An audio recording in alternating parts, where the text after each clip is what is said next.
This is not just a travel vlog. It's a journey through two worlds. Hello guys and welcome again in a new video in Vietnam. Let's start. كي دايرين؟ لاباس؟ كلشي مزيان؟ معكم آسيا، واليوم جبت لكم واحد الفيديو كما كتشوفوا مختلف شوية. الفيديو على مقارنة بين الفيتنام والمغرب. كما كتشوفوا هو فلوج اللي كنت فيه في الفيتنام. المهم بديت نسافر شويه ومشيت للفيتنام وقلت علاش ما نشاركش معكم شنو لاحظت، شنو عجبني، شنو مختلف هنايا. المهم خليكم معايا حتى الاخر ديال الفيديو، غادي تضحكوا وتعلموا شي حاجه جديده. اول حاجه شدتني في الفيتنام هي الناس.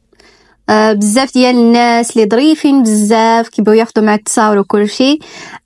يعني بحال المغرب. المهم المغرب حتى هما معروفين يعني بالكرم، وداخلين سوق راسهم، ولكن الا دخلتي يعني المغرب مرحبا بك.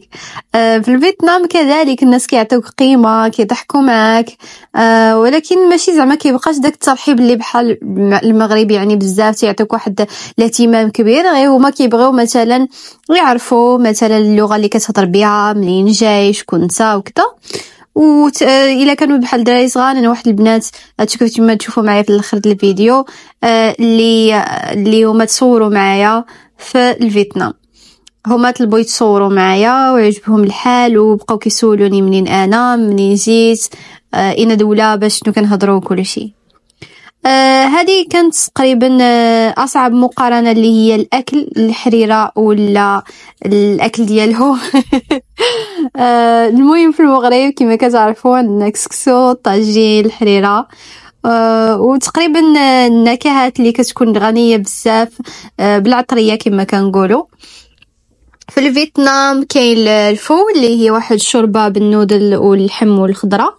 ما عرفتش واش تعرفوها، ولكن الا قلبتوا غتلقاوها. هي شويه كتكون صحيه وبنينه، ولكن صراحه يعني في المغرب انا يعني ما كاينش بالنسبه ليا احسن من الحريره اللي هي ليكم. يعني حنا عندنا الحريره اللي هي ماشي غير واحد لو بلا، ولا مثلا ان كسكسو كلشي، ماشي غير حنايا عندنا غير حاجه وخلاص. عندنا واحد الثقافه يعني تعطي واحد الطابع، لان مثلا العائلات تيتجمعوا فيه، كتعطي طابع ديال الالفه.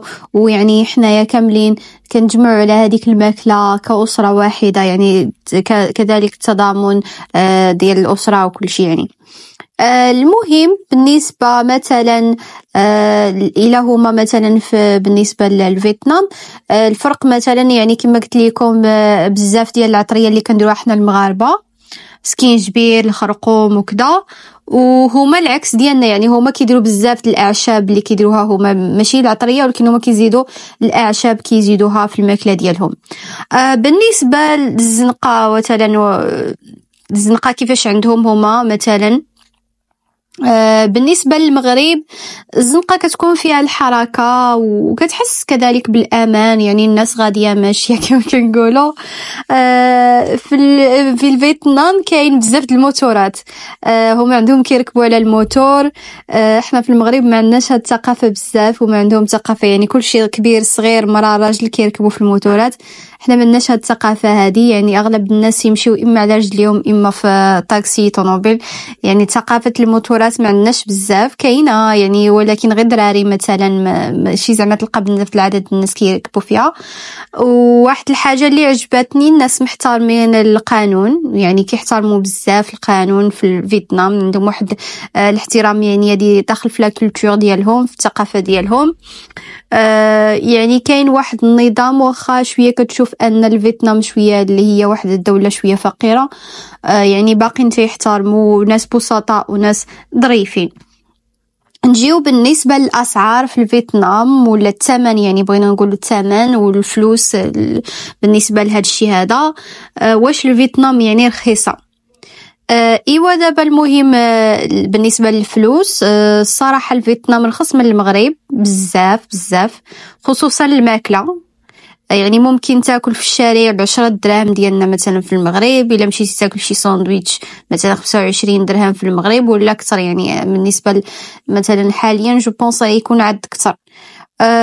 ولكن في المغرب كتبقى ان الجوده والمذاق وحتى التقاليد والتفنن في الطبخ، يعني حنا عندنا بزاف ديال الطرق اننا نقدموا واحد الطبق واحد، تنديروا بزاف ديال، يعني كتاخذ مثلا وجبه وحده كتاخذ بزاف ديال الساعات الوقت بان انك تحضرها، يعني كيبقى الجوده مثلا ديال الاكل كتبقى مختلفه. هما عندهم بحال تقول داكشي زعما سامبل. مثلا بالنسبه للمقارنه بغينا نقولوا الاكل، ما تنعيبوش الاكل ديالهم حتى هو تيبقى زوين، يعني الا عرفتي تختار الحاجه اللي تعجبك. ولكن بالنسبه مثلا الا درنا مقارنه مع المغرب، يعني المغرب كيستخدم بزاف د الحوايج في الطبخ في الاكل، منها اللي قلنا العطريه، البهارات ولا العطريه ولا زعما كما نسميها بالعربيه، اللي كتبقى كتعطي واحد المذاق. خلاص حتى المقادير اللي كنختاروا في الاكل وكذا وغيره. المهم بغينا ندوزو مثلا اللباس والتقاليد. مثلا اللباس ولا جلابه يعني ديال المغرب، قفطان، ولا اللباس الفيتنامي. مثلا في المغرب كاين جلابه، القفطان كما قلت لكم. الناس كيتهلاو يعني في الاناقه ديالهم، كيتهلاو في راسهم خصوصا في المناسبات. في الفيتنام اللباس كيكون بسيط بزاف، يعني الناس انا لاحظتهم حتى في الشارع كتشوف الناس بسطاء لابسين حوايج عاديين بزاف. وكاين حتى اللباس التقليدي اللي تقريبا سميتو يعني الداي، كيجي زوين وكيعطيو له واحد الاهميه هما في المناسبات، يعني هما كيبقى عندهم حتى هما داكشي التقليدي ديالهم، كيحترموا داكشي التقليدي ديالهم كما حتى حنا كنحترموا لاي دوله. الفرق يعني في المغرب حتى الناس العاديين تقريبا تيلبسوا التقليدي في المناسبات، ولا كتشوف مثلا شي وحده لابسه جلابه في الشارع، يعني حنايا كيبقى عندنا هذا هو الفرق تقريبا. والا جيتي تشوف مثلا في المغرب الناس كيتهلاو في راسهم بزاف، وكيلبسوا مثلا اللي كيلبسوا مثلا ماركات عالميه، ولا اللي كيلبسوا شي حاجه اللي مثلا زعما اللون بحال ولا كذا مثلا. شويه هي هذيك. في الفيتنام يعني اللباس التقليدي كيبقى شويه مازال رسمي، يعني ما خاصش بالشرعي، يعني بغينا نقولوا بحال هكا. الديانه ولا زعما مثلا هما كيسميوها الروحانيات، يعني في المغرب حنا الدين حاضر في كل لحظه، يعني هو ماشي ثقافه ولا شي حاجه، يعني هو دين مترسخ كيبقى يعني في حاضر بقوه في جميع يعني المجالات ولا جميع الحوايج اللي تنديروا مثلا يوميا، يعني في الحياه اليوميه بشكل واضح. كنشوفوا الاذان، يعني كاين الاذان رمضان العيد حنا مسلمين، وكذلك يعني الدعاء وقبل الماكله. في الفيتنام مثلا يعني اغلبيه والديانه الحاضره بقوه، ولا نقولوا مثلا يعني هما شنو كيعتقدوا وشنو كيامنوا به، يعني هما اغلبهم بوذيين، وكاين الاحترام يعني كبير لهذيك الارواح والمعابد وداكشي هما اللي يديروا يعني في الحياه ديالهم. كاين طقوس مثلا يعني كتكون فيها البخور والتماثيل ديال بوذا وكذا. شي حاجه المهم مختلفه على الديانه ديالنا، بيان سور مختلفه على الاسلام. مثلا هذه هي مثلا الحاجه الباينه بالنسبه للديانات، لان حنايا في المغرب يعني نتوما عارفين ان الديانه ديال المغرب يعني الرسميه اللي هي الاسلام. الجو والطبيعه مثلا دوزو نتكلموا على الجو والطبيعه، كيفاش الفرق ما بين الفيتنام والمغرب في الجو والطبيعه. في المغرب الجو متنوع، عندك البحر، الجبال، الصحراء. خلاص عندنا جوج بحور كاع ماشي حتى بحر واحد. عندك يعني حتى المدن القدامين اللي كيعتبروا حتى هما من يعني المآثر التاريخيه، واللي يعني كتعطي واحد الجو زوين حتى في المنظر في المدينه يعني بجنرال. في الفيتنام طبيعه يعني خضره بزاف، ما عندهم زعما مثلا صحراء وكذا، فيها الغابات يعني اللي هما حتى هما كيزرعوا الروز اللي هما عايشين به. كاينين شلالات. ولكن يعني بحال مثلا الشمس اللي عندنا في المغرب ولا الصحراء ما كاينش بحالها. هذاك الغروب مثلا الصحراء ما كاينش. هذه الحوايج اللي تقريبا زعما يقولوا كتحمر الوجه اللي المغرب معروف بها، يعني التنوع المناخي اللي معروف به المغرب.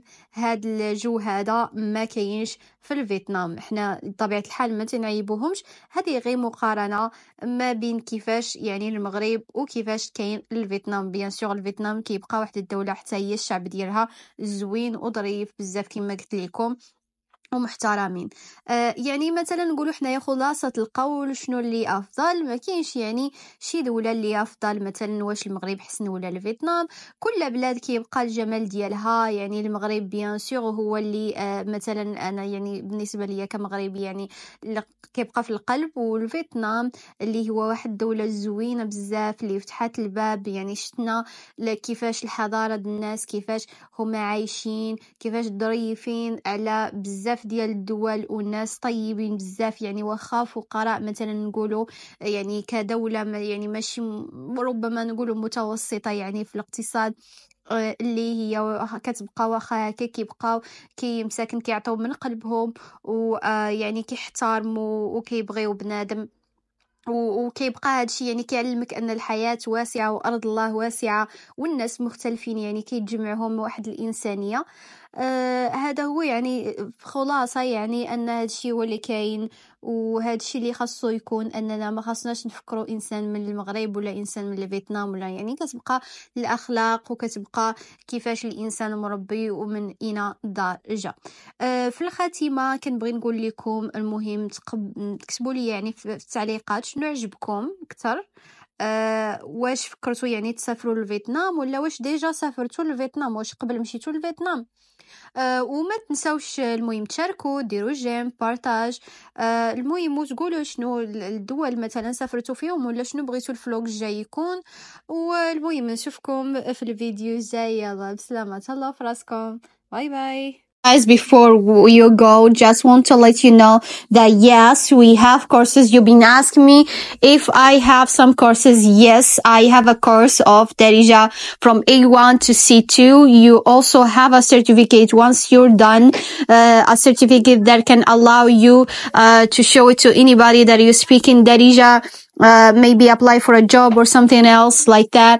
So it can be beneficial as well. And not only about the certificates, but also immerse yourself in Darija, which is have a weekly classes with me that is going to be with the support of the team, of course. So you check it out. All is going to be plus all like the stuff that I'm launching. All the PDFs, guides and stuff is gonna be through Instagram. So check the Instagram page, Asia West. Is gonna be Asia Beautiful Mind, the same name that I'm putting in YouTube.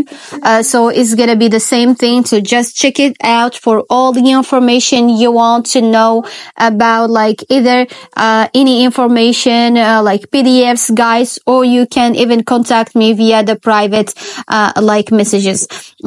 For also like any culture like updates or any culture videos, you're gonna find it through Instagram.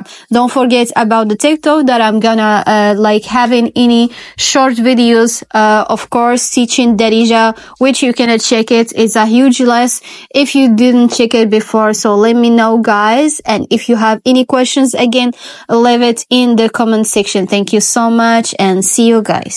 Bislama, bye.